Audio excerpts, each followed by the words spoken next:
പാലക്കാട് നിന്ന് സന്തോഷ് കൂടി ചേരുന്നുണ്ട് മഴയുടെ വിവരങ്ങളുമായി. Santhosh, good morning.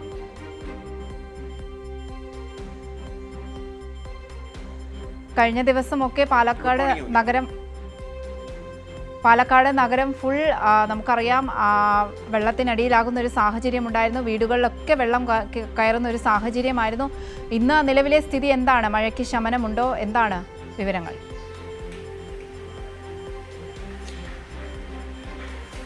അവന്തിക, കഴിഞ്ഞ 2 ദിവസവും കനത്ത മഴ തന്നെയായിരുന്നു. ഇന്നലെ രാത്രിയും നല്ല മഴ തന്നെയായിരുന്നുവെങ്കിൽ പോലും ഇന്ന് അല്പം ശമനമുണ്ട് എന്ന് പറയാവുന്ന ഒരു സാഹചര്യമാണ്. പക്ഷേ ഇന്നലെ രാത്രിയുടെ മഴയും പിന്നെ കാലാവസ്ഥാ നിരീക്ഷണ കേന്ദ്രം അറിയിച്ചിരിക്കുന്ന മഴ മുന്നറിയിപ്പുകളുടെയൊക്കെ അടിസ്ഥാനത്തിൽ ഇന്ന് പുലർച്ചയോട് കൂടി തന്നെ ജില്ലാ ഭരണകൂടം ചില ജാഗ്രതാ നിർദ്ദേശങ്ങൾ മുന്നോട്ട് വച്ചിട്ടുണ്ട്. അത് ഏറ്റവും പ്രധാനപ്പെട്ടത് ഇന്നിപ്പോൾ പ്രവർത്തിക്കുന്ന വിദ്യാഭ്യാസ സ്ഥാപനങ്ങൾക്ക് അവധി നൽകുക എന്നതാണ്. പ്രത്യേകിച്ച് മദ്രസ പോലുള്ള മതപഠന കേന്ദ്രങ്ങൾ ഉണ്ട്. ഞായറാഴ്ചയാണ് പള്ളിയുമായി അനുബന്ധിച്ചുള്ള മതപഠന കേന്ദ്രങ്ങളുണ്ട്. അപ്പോൾ ഇവയ്ക്കൊക്കെ ഇന്ന് അവധി നൽകാനാണ് ഭരണകൂടം ആവശ്യപ്പെട്ടിരിക്കുന്നത്. കാരണം പല മേഖലകളിലും ഈ ഡാമുകളോട് ചേർന്നുള്ള വൃഷ്ടി പ്രദേശങ്ങളിലൊക്കെ കനത്ത മഴ തുടരുന്നൊരു സാഹചര്യത്തിൽ ഇനി അങ്ങോട്ടുള്ള മണിക്കൂറുകളും ഏറെ നിർണായകമാണ്. ഇന്ന് പുലർച്ചെ 4 മണിയോടുകൂടി തന്നെ ഡിസാസ്റ്റർ മാനേജ്മെൻറ്റ് അടിയന്തര സന്ദേശം എല്ലാവരുടെയും മൊബൈൽ ഫോണുകളിൽ എത്തുകയൊക്കെ ചെയ്തു. 3 മണിക്കൂറിലും 50 കിലോമീറ്റർ വേഗതയിലുള്ള കാറ്റ് ഇപ്പോഴും പാലക്കാട് പ്രതീക്ഷിക്കുന്നുണ്ട്. അത്തരത്തിലുള്ള സന്ദേശവും നൽകിയിട്ടുണ്ട്.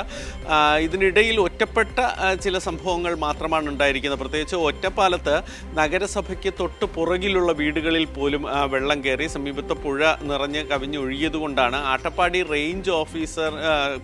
ഫോറസ്റ്റ് റേഞ്ച് ഓഫീസിന് സമീപമുള്ള മരം കടപുഴകി വീണു. അത് റേഞ്ച് ഓഫീസിൻ്റെ സമീപത്ത് തന്നെയാണ്, തൊട്ട് അരികിൽ തന്നെയാണ് വീണത്. ചെറിയ കേടുപാടുകളൊക്കെ റേഞ്ച് ഓഫീസിന് സംഭവിച്ചിട്ടുണ്ട്. ഈ അട്ടപ്പാടി മേഖല കൂടാതെ നെല്ലിയാമ്പതി, പറമ്പിക്കുളം ഒക്കെ ഇന്നലെ രാത്രിയോടുകൂടി തന്നെ അതീവ ജാഗ്രതാ സന്ദേശം നൽകിയ സ്ഥലങ്ങളാണ്. ഇവിടെയൊക്കെ ഉരുൾപൊട്ടാനുള്ള സാധ്യത തള്ളിക്കളയാൻ കഴിയില്ല. ഇതിനു മുമ്പൊക്കെ കനത്ത മഴയുണ്ടായപ്പോഴൊക്കെ ഉരുൾപൊട്ടൽ ഉണ്ടായിട്ടുണ്ട്. അതുകൊണ്ട് തന്നെ ആ മേഖലകളിൽ ഗതാഗത നിയന്ത്രണവും ഏർപ്പെടുത്തിയിട്ടുണ്ട്. ഭാരവാഹനങ്ങൾ പൂർണ്ണമായും നിരോധിച്ചിരിക്കുകയാണ്. കൂടാതെ ജില്ലയിലെ കരിങ്കൽ ക്വാറികളുടെ പ്രവർത്തനം 3-ാം തീയതി വരെ നിർത്തിവെക്കുകയും ചെയ്തിട്ടുണ്ട്. സന്തോഷ്, നിലവിൽ ദുരിതാശ്വാസ ക്യാമ്പുകളൊക്കെ പ്രവർത്തനം ആരംഭിച്ചു. അതിൻ്റെ പ്രവർത്തനങ്ങളൊക്കെ എങ്ങനെയാണ്? അതിൻ്റെ വിവരങ്ങൾ കൂടി.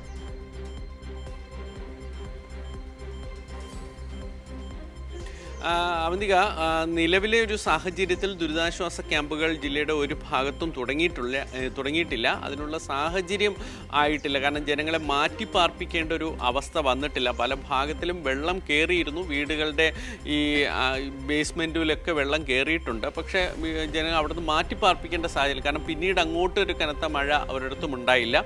മഴ ചില സ്ഥലത്തൊക്കെ വെള്ളം പിൻവാങ്ങുകയൊക്കെ ചെയ്തു. അതുകൊണ്ട് തന്നെ ഈ ദുരിതാശ്വാസ ക്യാമ്പുകൾ തുടരേണ്ട സാധ്യത. പക്ഷേ എന്നാൽ പോലും ഈ ജില്ലയിലെ ഡിസാസ്റ്റർ മാനേജ്മെൻറ്റും ജില്ലാ ഭരണകൂടവും ജില്ലാ കളക്ടറും ഒക്കെ ഇക്കാര്യത്തിൽ അതീവ ജാഗ്രതയോടെ മുന്നോട്ട് പോകുന്നു എന്നാണ് അറിയിച്ചിരിക്കുന്നത്. കാരണം അടിയന്തരമായ സാഹചര്യത്തിൽ അങ്ങനെ എന്തെങ്കിലും വേണമെങ്കിൽ അത് ചെയ്യാനുള്ള സൗകര്യങ്ങളൊക്കെ ഒരുക്കിയിട്ടുണ്ട്. വിവിധ സ്കൂളുകൾ അതിനായി കണ്ടെത്തുകയൊക്കെ ചെയ്തിട്ടുണ്ട്. പക്ഷേ തെക്കൻ ജില്ലകളിൽ ഉണ്ടായതുപോലുള്ള അതീവ പ്രശ്നങ്ങളൊന്നും ഇതുവരെ റിപ്പോർട്ട് ചെയ്തിട്ടില്ല.